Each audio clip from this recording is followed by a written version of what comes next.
همه این مردم زیر یک بام معتاد یا نشأمند هستند.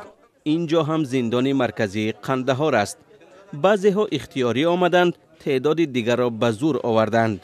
هدف از این بند و زندان به گفته طالبان رهایی از نشأمندی است. 95% اینها معتادانی هستند که در قبرستان ها، کنج و کنار شهر، کنار راه ها می‌خوابیدند و 3-4 روز هم نان نداشتند. 2 هفته را در ناحیه ارغنداب گذراندم. حدود 1 ماه می شود که اینجا هستم. کسی که میخواد ترک کند میتواند. به گفته مسئولان پیش از برگشت دوباره طالبان حدود 2,500 کس از جمله صدها طالب در اینجا زندانی بودند که آزاد شدند. حالا در کنار نشأمندان 150 تن دیگر برای جنایت‌های گوناگون در این زندان نگه داشته می‌شوند.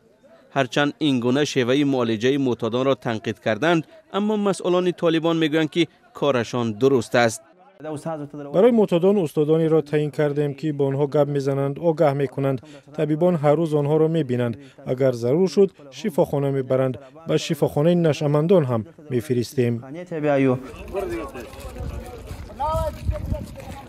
بر اساس آمار حکومت پیشین در افغانستان بیش از 80 مرکز درمان نشأمندان وجود داشت.